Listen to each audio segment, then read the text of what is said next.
మన VVIT university absolute discipline, absolute education. బంగారం ధరలు కొద్ది రోజులుగా ఫ్లక్చుయేట్ అవుతూ ఉన్నాయి, మనకు తెలిసిన విషయమే. అయితే తాజాగా వింటున్నది ఏంటంటే బంగారాన్ని కొనడం కంటే కూడా అమ్మేవాళ్ళు ఎక్కువైపోయారంట. అదేంటి? జనరల్గా కొంటూ ఉంటారు కదా, ఎందుకు అమ్ముతున్నారు సడన్గా? ఇదే మీకు వచ్చిన డౌటే, నాకు కూడా వచ్చింది. సో ఇదే విషయం మనం ఇప్పుడు ప్రముఖ మార్కెట్ అనలిస్ట్ ప్రశాంత్ గారిని అడిగి తెలుసుకుందాం. ప్రశాంత్ గారు నమస్తే అండి. నమస్తే నిర్మల్ గారు. ఏంటండి, బంగారం జనరల్గా కొంటూ ఉంటాం కదా, మరి మార్కెట్లో ఇప్పుడు అమ్ముతున్నారు, బంగారం సేల్ చేస్తున్నారు అని అంటున్నారు. ఎందుకు సేల్ చేస్తున్నారు? అంటే రేట్ ఏమన్నా తగ్గే అవకాశం ఉంటుందా దీనివల్ల? అది నేను అందుకు అడుగుతున్నాను, ఎందుకు సేల్ చేస్తున్నారంటే తగ్గే అవకాశం ఉంటుందా అనే ఆ కోణంలో అడుగుతున్నాను.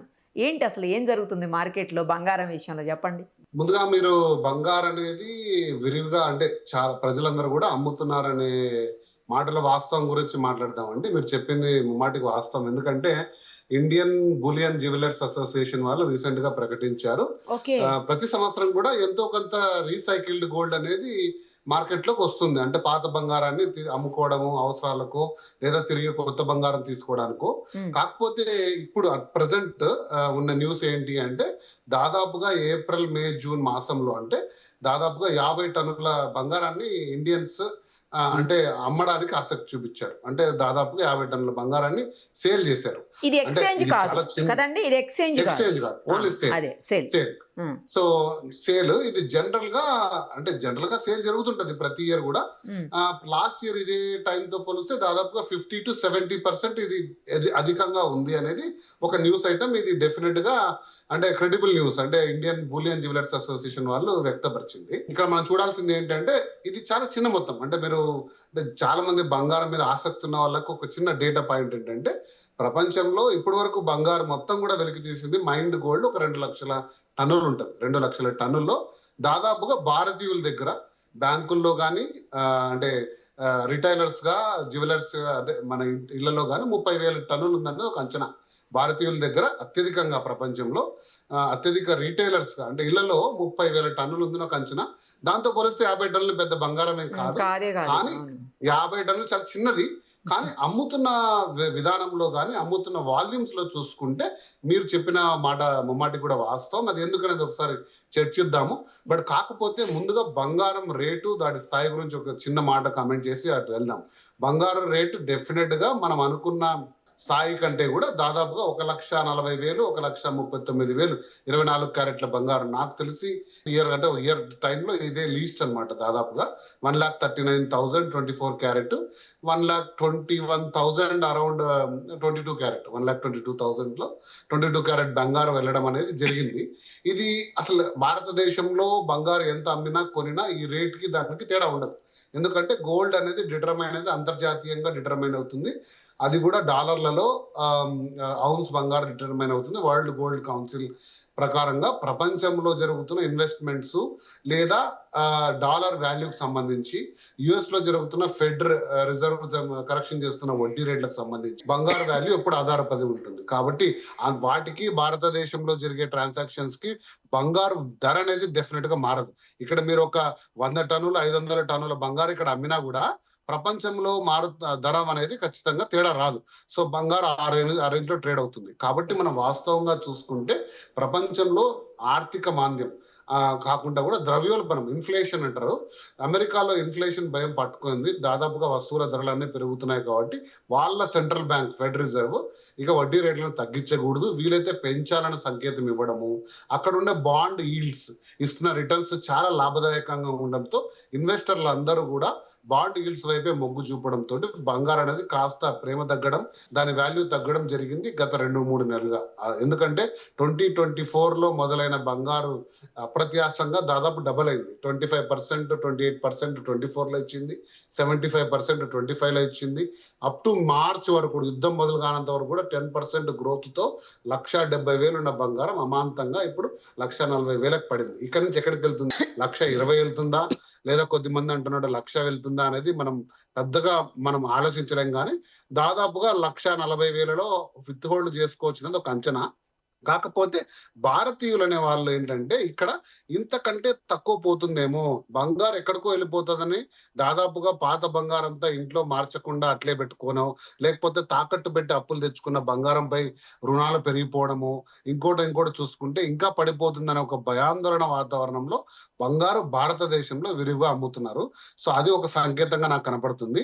ఇక 2 ఏంటి అంటే ప్రాఫిట్ బుకింగ్. కొద్దిమంది దాదాపు లాస్ట్ ఇయర్ లో మంచిగా అంటే మనం వీడియోస్ చేస్తున్న టైంలో చాలా మంది 80,000 90,000 తీసుకున్న వాళ్ళందరూ కూడా ఇంకా తగ్గుతుందేమో, ప్రాఫిట్ బుక్ చేసుకుందాం, వీలైతే తగ్గితే మళ్ళీ కొందాం 1,20,000 కొందాం ఏముంది అని చేసి వాతావరణంలో జరగడం జరిగింది. ఎందుకు చెప్తున్నానంటే ఇది వాస్తవంగా నేను 2-3 అంటే నేను రెగ్యులర్ గా సుమన్ టీవీ ద్వారా వీడియోస్ చేస్తుంటాను కాబట్టి నాకు వచ్చే కాల్స్ సంఖ్య పెరిగింది. ఏం చేయాలి, కొంచెం అవసరం ఉంది, ఇప్పుడు అమ్ముకోవచ్చా, ఇంకా దరిదాపుల్లో పెరిగే సంకేతాలు అయితే లేవు కదా అంటే ఇప్పుడులో పెరగకపోవచ్చు అంటే అయితే ప్రస్తుతానికి కొంచెం అమ్మేసి మళ్ళీ తగ్గితే చూద్దాంలే, లేదా పెరుగుతున్న ట్రెండ్ లో ఉంటే మళ్ళీ చూద్దాంలే అనే వాతావరణంలో ఉంది. కొద్దిమంది క్యాష్ వైపు ఎక్కువ ప్రిఫర్ చేస్తున్నారు. గ్లోబల్ గా పరిస్థితులు బాలేవు, రియల్ ఎస్టేట్ మార్కెట్ కూడా ఆశాజనకంగా లేదు. ఎందుకంటే రియల్ ఎస్టేట్ మార్కెట్ లిక్విడ్ కాదు. ఈరోజు అత్యవసరం వస్తే మనం ఖచ్చితంగా ప్లాట్ అమ్మి డబ్బులు తీసుకోలేం. సో అది ఎప్పటికైనా పోవచ్చు, ఎంతకైనా పోవచ్చు. అదే బంగారం ఉంటే క్యాష్ లాగా ఉంటది. ఆ బంగారు క్యాష్ వాల్యూని ఎందుకు తగ్గించుకోవాలి? మార్కెట్ లో ఇప్పుడు వడ్డీ రేట్లు దాదాపు 7 to 8% ఉంది, లేదా ప్రైవేట్ గా లెండింగ్ చేసుకున్నా కూడా 12% తక్కువ లేదు. సో అలాంటి వాతావరణంలో ఎందుకు ఎటువంటి రిటర్న్ ఇవ్వని గోల్డ్ ఎందుకు పెట్టుకోవడం అనేసి చాలా మంది కూడా ఈ అంచనాలతో సేల్ చేసుకుంటున్నారు. సో అదొక వాతావరణంగా నాకు కనపడుతుంది. కాబట్టి ఈ బంగారు అనేది డెఫినెట్ గా మనం అంచనా వేయలేని స్థితిలో ఇప్పుడు ఉంది. కొంచెం కోల్డ్ గా కంటిన్యూ కావచ్చు. ఇంకా ఇంత నుంచి అయితే నేను అందరూ ప్రెడిక్ట్ చేస్తున్నట్టు ₹1,00,000కి 1,10,000కో పడిపోతుంది నేనైతే స్థిరంగా అనుకోవట్లేదు. బట్ ఏదైనా చెప్పొచ్చు. అందుకే నేను ఎప్పుడు ఈ స్టాచ్యూరీ వార్నింగ్ ఇస్తుంటాను. మనం ఇచ్చే చర్చల ద్వారా, మనం చేసే అంచనాల ద్వారా ఎవరు బంగారు కొనొద్దండి, అమ్మొద్దండి. మీ మీ యొక్క అంచనాలు వేసుకోండి. ఇప్పుడు ప్రస్తుతం ఉన్న కారణాలు మాత్రం మనం విశ్లేషించవచ్చు, కానీ ఖచ్చితంగా ఈ రేటు కొనుక్కోండి, ఆ రేటుకి అమ్ముకోండి అంటూ మనం ఎప్పుడు విశ్లేషణ చేయం. సో కాబట్టి అంచనాలు ఎవరు ఏలేరు, ఒకవేళ వేస్తున్నారంటే అది డెఫినెట్ గా కూడా తప్పే. కాకపోతే ఈ కోల్డ్నెస్ చాలా రోజులు కంటిన్యూ కావచ్చు. బట్ బంగారు అనేది 200 దేశాల బ్యాంకుల దగ్గర ఉంది, పెద్ద పెద్ద ఇన్వెస్ట్మెంట్ల రూపంలో ఉంది కాబట్టి అమాంతంగా పడిపోయే సాధనం అయితే కాదు. తరతరాలుగా కొన్ని వేల సంవత్సరాలుగా బంగారు అనేది ఒక ఇన్సూరెన్స్ అసెట్ గా ప్రజలని, రాజ్యాలని, దేశాలని ఆదుకుంది, మనల్ని కూడా ఆదుకుంటది. కాబట్టి అమాంతంగా ఏదో అయిపోతుందని మాత్రం నేను ఎప్పుడు ఆ విశ్లేషణ ఆ రేంజ్ లో ఎప్పుడు చేయను, అది నేను నమ్మను కూడా. సో కాబట్టి దాన్ని ఆచితూచి వేయండి. బహుశా ఇప్పుడు కొంచెం చల్లగా ఉంది, అనుకున్న స్థాయిలో ఫాస్ట్ గా ఎదగకపోవచ్చు, అంత ఫాస్ట్ గా పడదు కూడా. బట్ కాకపోతే మీకున్న పరిస్థితుల్లో మీరు గోల్డ్ తాకట్టు పెట్టుకోవచ్చు, లేదా మీరు ఇంకా ఇన్వెస్ట్మెంట్ చేసుకోవాలనుకుంటే ఇది కూడా ఒక రైట్ టైమే. అంటే తగ్గుతున్నప్పుడు కొనుక్కోవడం అనేది కూడా ఒక వైజ్ ఇన్వెస్ట్మెంటే. మీ పరిస్థితులను బట్టి వెళ్ళండి.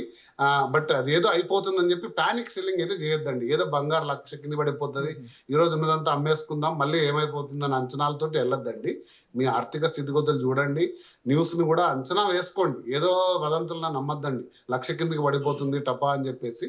మన భారతదేశ పరిస్థితులను బట్టి, లేదా ఒక మోడీ గారు స్టేట్మెంట్ ఎందుకు ఇచ్చారు, మన యొక్క డాలర్ కి ఇండియన్ రూపీ వాల్యూ మన ట్రేడ్ డెఫిసిట్ కోసం మోడీ గారు ఇచ్చారు, కానీ బంగారు ధర ఏదో పడిపోబోతుంది మీరు కొనుక్కోవద్దనే సంకేతం కాదు. అసలు అది కంప్లీట్లీ డిఫరెంట్. మనం ఇంపోర్ట్ ఎక్కువ చేసుకుంటాం, దాదాపు $70 బిలియన్ లాస్ట్ ఇయర్ ఇంపోర్ట్ చేసుకున్నాము. అంత మొత్తం మన దేశం పైన భారం పడితే అన్ని డాలర్లు అనేది ఖరీదైపోయి రూపాయి అనేది క్షీణిస్తుంది. కాబట్టి మీరు ఒక సంవత్సరం ఆపుకోండి అన్నారు, కానీ బంగారు ధరలు అయితే తగ్గుతాయనో ఇంకోటి అయిపోతుంది అనేది కాదు. అది ఆ ప్రచారంలో వాస్తవం లేదు. బంగారు ధరలు మన భారతదేశంలో జరిగే ట్రాన్సాక్షన్స్ ఆధారంగా నిర్మితం కావు. ఖచ్చితంగా ప్రపంచంలో పరిస్థితులను బట్టి అవుతాయి. అవి ఇంకొక 6 నెలలు సెటిల్ కావచ్చు. మళ్ళీ భారతదేశంలోనే కాదు, ప్రపంచ దేశాల్లో ద్రవ్యోల్బణం స్థాయి కిందికి వచ్చి బ్యాంకులు వడ్డీ రేట్లు తగ్గిస్తే బంగారు ధర ఖచ్చితంగా రెక్కలు వస్తాయి. ఆ రోజులు మనం చూస్తాం. అప్పటి వరకు కొంచెం ఆచితూచి వేయండి అని నేను చెప్తాను. ఏదైనా 1,00,000 కింద అయితే పడదు కదా, అది గ్యారంటీ. 1,20,000 వరకు కూడా దాదాపు రాకపోవచ్చు అండి నిరుపమ గారు. ఎందుకంటే లాస్ట్ టైం 1,40,000 వచ్చినప్పుడు మళ్ళీ తిరిగి పుంజుకొని 150 వరకు వెళ్ళింది. బట్ ఇప్పుడు చాలా కోల్డ్ గా ఉంది. 140 చాలా రోజుల నుంచి ఉంది. 140 అనేది 1,00,000 కిందికి వచ్చే బంగారం ఛాన్సే లేదండి. 1,20,000 వరకు కూడా రాకపోవచ్చు. బహుశా కొంచెం కోల్డ్ అవుతుండొచ్చు. బట్ కొనాలనుకుంటే కూడా ఇది మంచి టైమే కావచ్చు. లేదా మీరు సెల్ చేసుకొని అది ఏదైనా ఆర్థిక అవసరాలు ఉన్నాయి, ఇంకా కొంచెం పడుతుంది అనుకున్నా కూడా కొద్ది మొత్తంలో మీ అవసరాలను దృష్టిలో చేసుకోండి.